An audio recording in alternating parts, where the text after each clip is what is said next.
Welcome to another deep dive. Today we're going back to a really pivotal time in Indian history, the years from Shastri to the emergency. I think it's a period that's super fascinating for anyone, but especially crucial for those of you prepping for those UPSC exams. So before we get started, quick reminder to hit that like button, subscribe to the channel, and of course tap that notification bell so you don't miss out on future deep dives. All right, so picture this. It's 1964. Nehru, India's first prime minister, passes away. It's a shock to the nation, and it leaves this huge power vacuum. Could India's young democracy survive this? I mean, that's a big question, right? We're going to find out. Yeah, it really was a precarious time. Nehru's legacy loomed large, and finding a successor who could really step into those shoes was a massive task. Two figures emerged from the Congress Party, Lal Bahadur Shastri and then a little bit later Indira Gandhi, both Congress but with very different personalities and approaches to leadership. Right. And to really understand how those personalities then kind of shaped the events that followed, we've got to start with this group called the Syndicate. It was a group with like these really powerful Congress leaders, and they essentially handpicked Shastri as Nehru's successor. So the question is, why Shastri? What did they see in him? Well, it's interesting. The syndicate, they weren't looking for an era 2.0. They knew India needed a different kind of leader at that point, someone who could unite a fractured party and navigate this really complex political landscape. And Shastri, with his quiet demeanor, and his consensus-building approach, he just seemed like the right fit at that moment. So he was seen as kind of a safe, stabilizing choice at first. Yeah. But then Shastri actually surprised a lot of people. His leadership style was quite different from Nehru's in a lot of ways. He took a more hands-off approach, giving his ministers a lot more autonomy. Yeah. Was this delegation a sign of strength? Or was it maybe a weakness that might come back to haunt him? I mean, it's something people still debate. It's a fascinating question. You could see it as empowering his ministers, right? Yeah. Giving them more ownership, more responsibility. But then on the other hand, some argue that, with all the challenges he was facing, language disputes, a struggling economy, a looming food crisis, maybe this hands-off approach contributed to a sense of indecision from the top. Yeah, and then, of course, things really come to a head with the 1965 war with Pakistan. This conflict was a huge turning point for Shastri. His image transformed almost overnight. He became this symbol of national resilience, rallying the country with his slogan, Jai Jawan, Jai Kisan, hail the soldier, hail the farmer. It was the perfect slogan for the times. It recognized the vital roles of both the military, defending our borders, and the farmers working tirelessly to feed the nation. But it wasn't just a catchy phrase. It resonated deeply with people because it spoke to their core values and priorities. Yeah. And even though the war was inconclusive, it had a huge impact. It really galvanized the nation. It solidified Shastri's leadership. And maybe most importantly, it highlighted just how urgent the need for food security was. This focus on self-sufficiency that came out of the war ultimately led to one of Shastri's most enduring legacies, the Green Revolution. And for any of our UPSC aspirants out there, this is a major turning point in post-independence India that you absolutely need to know. It is, without a doubt. Shastri, he understood that true independence meant freedom from hunger. The Green Revolution, with its focus on high-yielding crops and modern farming techniques, it really transformed India. It addressed the immediate food crisis, and it paved the way for long-term food security. And the social and economic consequences of that are still felt today. But tragically, Shastri passed away unexpectedly in 1966. And who stepped into this void?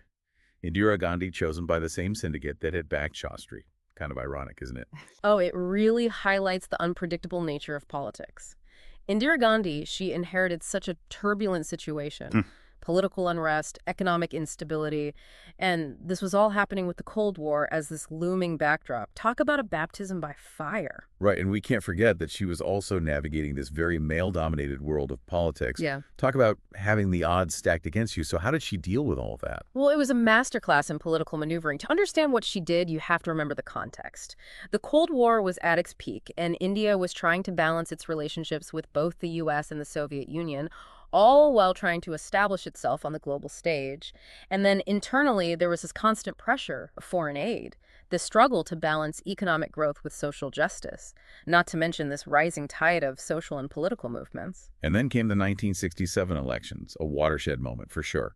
Congress lost a lot of ground, and for the first time we saw the rise of coalition governments. What were the long-term consequences of this? I think that election was a wake-up call for the Congress Party. It showed that the political landscape was fragmenting. Their dominance, which had been unquestioned since independence, it was being challenged. This instability, it forced parties to be more responsive to the electorate and to actually work together, and in a way that laid the groundwork for the coalition-era politics that we see in India today. Yeah, it was a message loud and clear from the people. Yeah. Change was needed. And this power shift also had implications for Indira Gandhi's leadership within Congress itself, right? Absolutely. The 1967 elections, they kind of marked the beginning of this power struggle within the party. Indira Gandhi, she faced growing opposition, especially from the old guard, the syndicate, the very people who had once supported her. And this internal conflict, it would have major consequences in the years to come. So how did she respond to this growing opposition? She did something really bold. In the 1971 elections, she took this populist approach. She appealed directly to the people with her slogan, Garibi Hatao, remove poverty. It resonated powerfully with a nation that was yearning for economic justice, and it solidified her image as a champion of the masses. That was a brilliant political maneuver. Yeah. But as we move into the early 1970s, things start to shift again. Indira Gandhi's at the height of her power, but there's this sense of unease, this feeling that something's about to change. Yeah, you can feel it. The seeds of the emergency were being sown during this time, a combination of factors: economic turmoil, social unrest, and a series of legal and political challenges. They all set the stage for one of the most controversial periods in India's post-independence history. This is where things start to get really intense. And we're going to dive into those events leading up to the emergency in part 2 of this deep dive. So stay tuned. Welcome back to the deep dive. When we left off, Indira Gandhi had just won this huge victory in the 1971 elections. She had this massive wave of popular support, but things were about to change pretty dramatically. Yeah, the early 70s saw this buildup of internal pressures, all these things that would lead to the emergency, kind of like a pressure cooker, slowly building steam until finally, boom. That's a good way to put it. There were several key events that really contributed to this. The Raj Narain case is a big one. Indira Gandhi was accused of electoral malpractice. And this, along with all these growing economic anxieties, really fueled public discontent. And then there was the JP movement, led by Jayaprakash Narayan, this well-respected social activist. This movement brought together all these different people, students, intellectuals, opposition parties, all united in this call for Indira Gandhi to resign. And it's interesting how this movement really tapped into this deep well of frustration with the government. It really did. The JP movement, it wasn't just about one court case or the economy. It represented this much broader dissatisfaction with the entire political system, this sense that the government had just become unresponsive to the needs of the people. And that feeling really resonated, especially among young people who were looking for a fairer society. So you have this really potent mix, right? You have political unrest, social unrest, simmering discontent, and a leadership that was feeling increasingly embattled.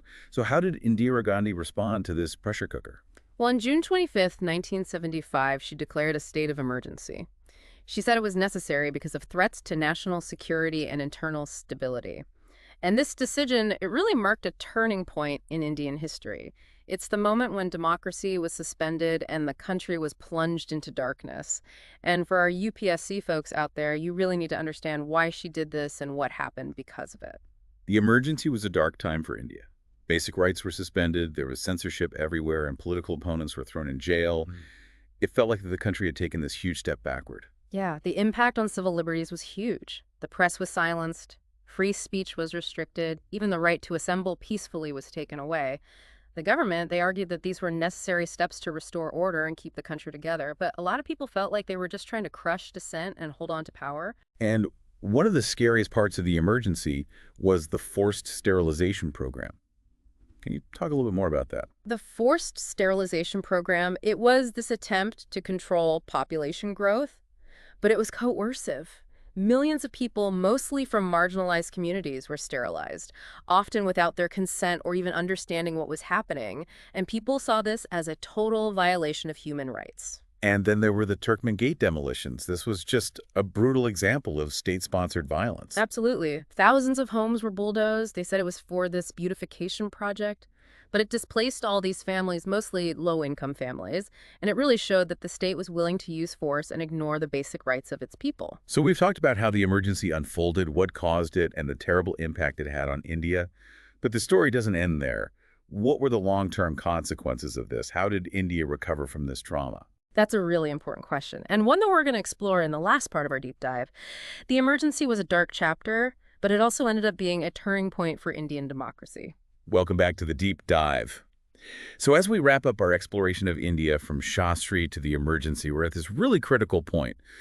The emergency with all its, excesses and oppression is over. What happened next?